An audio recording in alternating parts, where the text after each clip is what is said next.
Hello students, hello guys, very welcome to all of you. তো আজকে আমরা নবম শ্রেণীর গণিতের প্রথম অধ্যায় বাস্তব সংখ্যা, দ্যাট মিনস রিয়েল নাম্বারের কিছু বেসিক কনসেপ্ট জানবো। ঠিক আছে, প্রথম অধ্যায় বাস্তব সংখ্যা করার জন্য কি কি জিনিস তোমাদেরকে জানতে হবে, আদারওয়াইজ কিন্তু চ্যাপ্টারের প্রশ্নগুলো তোমরা করতে পারবে। তো সেখানে আমরা স্বাভাবিক সংখ্যা, অখণ্ড সংখ্যা, পূর্ণ সংখ্যা, মূলদ সংখ্যা, পরস্পর মৌলিক সংখ্যা, এই 5টি কনসেপ্ট ক্লিয়ার করব। ইংলিশ নামগুলো লিখে দিয়েছি, সেগুলো কিন্তু অবশ্যই জেনে রাখবে। Natural number, whole number, integers, real rational number আর কোপ্রাইম নাম্বার। তো এই সমস্ত নাম্বারগুলোকে আমরা কি বলি? বাস্তব সংখ্যা, দ্যাট মিনস রিয়েল নাম্বার, যার জন্য চ্যাপ্টারের নাম। তো আমরা যে সমস্ত নাম্বার নিয়ে ডিল করি সমস্তই কিন্তু আমাদের বাস্তব সংখ্যা বা রিয়েল নাম্বার। তাহলে কোনগুলো রিয়েল নাম্বার নয়, তো সেটা একটু জেনে রাখো। সেটা আমাদের আজকের পাঠ্য বিষয় নয়, সেটা আমরা পরে ক্লাস 11-12-এ গিয়ে আমরা জানবো। কি রিয়েল নাম্বার নয়, সেগুলোকে আমরা ইংলিশে কমপ্লেক্স নাম্বার বলি, জটিল সংখ্যা। তো সেগুলো দেখতে কেমন হয়? সেগুলো এই যে রুট, আন্ডার রুট, তার মধ্যে মাইনাস দেওয়া কোনো নাম্বার থাকবে। আমরা ইন জেনারেল রুটের মধ্যে কখনো মাইনাস দেওয়া নাম্বার নিয়ে ক্যালকুলেশন করি না, ঠিক আছে। বাকি আমরা যাই 1.5 পয়েন্ট দেওয়া নাম্বার, নেগেটিভ নাম্বার, নেগেটিভে পয়েন্ট বা p/q এর আকারে যে নাম্বার, মনে করো 1/3। তো সমস্ত নাম্বার কিন্তু আমাদের এই রিয়েল নাম্বার বা বাস্তব সংখ্যা। শুধুমাত্র এ ধরনের নাম্বারগুলো ছাড়া এগুলোকে আমরা জটিল সংখ্যা বা আমাদের কমপ্লেক্স নাম্বার বলি, সেগুলো আমরা পরে জানবো। তো এই যে সমস্ত নাম্বার, যে বাস্তব সংখ্যা, সেগুলোকে এখানে 5টি ভাগে ভাগ করেছি। এই 5টি ভাগ নিয়ে আমাকে জানতে হবে কি এর মধ্যে কোনগুলোকে স্বাভাবিক সংখ্যা বলছে, কোনগুলোকে অখণ্ড সংখ্যা বলছে, কোনগুলোকে পূর্ণ সংখ্যা, কোনগুলো মূলদ সংখ্যা এবং কোনগুলো পরস্পর মৌলিক সংখ্যা। কেমন? চলো এক এক করে কনসেপ্ট ক্লিয়ার করি, সুন্দরভাবে বুঝে নাও। কারণ বেসিক কনসেপ্ট ক্লিয়ার না থাকলে কখনোই কিন্তু প্রশ্ন সঠিকভাবে করতে পারবে না।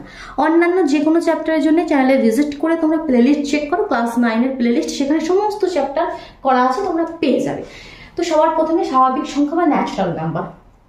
তো এটা আমাদের শুরু হয় সিম্পল নাম্বার 1, 2, 3, 4, 5 এভাবে যে নাম্বার। এখানে কোনো পয়েন্ট দেওয়া নাম্বার থাকে না, কোনো নেগেটিভ নাম্বার থাকে না, কোনো জিরো থাকে না, 1 থেকে স্টার্ট হয়।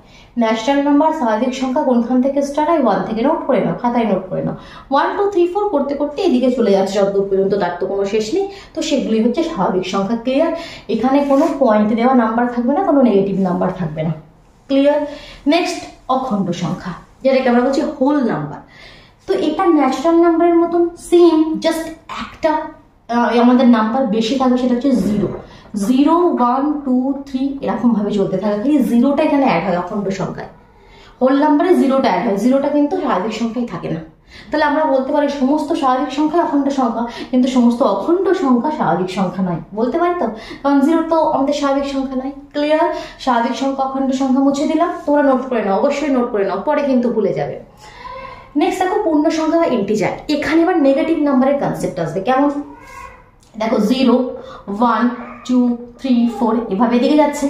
এদিকে দেখলে এদিকেও তো -1, -2, -3, -4 এদিকে চলে যাচ্ছে। তো এই সমস্তগুলোই আমাদের পূর্ণ সংখ্যা বা ইন্টিজারে চলে আসছে।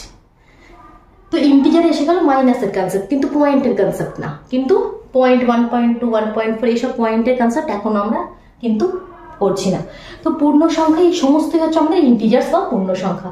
যেগুলো পজিটিভে আছে সেগুলোকে বলে পজিটিভ ইন্টিজার, নেগেটিভকে বলি আমরা নেগেটিভ ইন্টিজার। 0 না পজিটিভ না নেগেটিভ, আমরা বলি 0 ইন্টিজার, এভাবে আমরা বলে থাকি। ক্লিয়ার হলো? নেক্সট চলে যাবো মূলদ সংখ্যা বা রেশনাল নাম্বার, যেটাকে বলছি। তো রেশনাল নাম্বার হচ্ছে সেই সমস্ত নাম্বার যাদেরকে আমরা p/q এর ফর্মে লিখতে পারি। p/q এর ফর্ম মানে কি? মানে 1/3, 2/5, 6/8 যদি এরকম থাকে, সেটাকে কেটে ছোট করে নাও। 2 দিয়ে 3 দুগুণে 6, 2 দিয়ে 4 দুগুণে 8, তো দ্যাট মিনস 3/4। তো এইভাবে যে p/q এর ফর্মে যে নাম্বার থাকে সেগুলি হচ্ছে আমাদের মূলদ সংখ্যা বা রেশনাল নাম্বার। ঠিক আছে? 0 কি একটা রেশনাল নাম্বার? অনেক সময় প্রশ্ন আসে। মূলদ সংখ্যা? হ্যাঁ, কারণ 0কে আমি লিখতে পারি 0/1, তার মানেই তো 0। ক্লিয়ার? চল এবার নেক্সট যে লাস্ট আমাদের কনসেপ্টটা রয়েছে, সেটা হচ্ছে পরস্পর মৌলিক সংখ্যা বা কোপ্রাইম নাম্বার। এমন দুটি নাম্বার, মনে করো 7 নিলাম, 14 নিলাম, এরা পরস্পর মৌলিক সংখ্যা। এখানে দুটো নাম্বার আমাদের একসাথে নিতে হবে। এই দুটি নাম্বার প্রশ্ন আসবে, এরা কি পরস্পর মৌলিক সংখ্যা বা এরা কি কোপ্রাইম নাম্বার? না।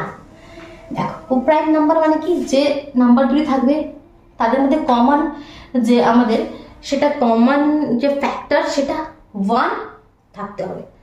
কারণ 7 আর 14, দেখো 7কে যদি ভাঙি 7 একে 7, 14কেও যদি ভাঙি 7 দুগুণে 14, 2 একে 2, তো একটা তো 1 পাচ্ছে, একটা 7ও পাচ্ছে।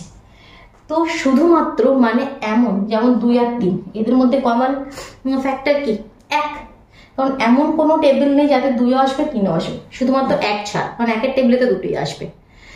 তো পরস্পর মৌলিক সংখ্যা কোপ্রাইম নাম্বার কাদেরকে বলছে, যাদের মধ্যে যে কমন ফ্যাক্টর সেটা 1 ছাড়া আর কিছু হবে না। যদি আমি বলি 2 আর 4, এটা হবে না, কারণ কি 2 এর নামটাই আসে, 2 আর 4 এভাবে চেক করে নেবে সবসময়। অথবা মনে করো বলছে 16 আর 8, হবে না, কারণ 8 এর নামটাই আসবে, 2 এর নামটাই আসবে। তো শুধুমাত্র 1, যদি বলি 7 11 অবশ্যই, অথবা 2 7, দেখো 1 ছাড়া আর কোনো কমন কিন্তু ফ্যাক্টর এখানে পাচ্ছে না। তো পরস্পর মৌলিক সংখ্যা কোপ্রাইম নাম্বার ক্লিয়ার। চলো তাহলে সুন্দরভাবে নোট করে নাও। ভিডিও ভালো লাগলে অবশ্যই লাইক করে দাও। কেমন, চলো তাহলে আজকের মতন টাটা।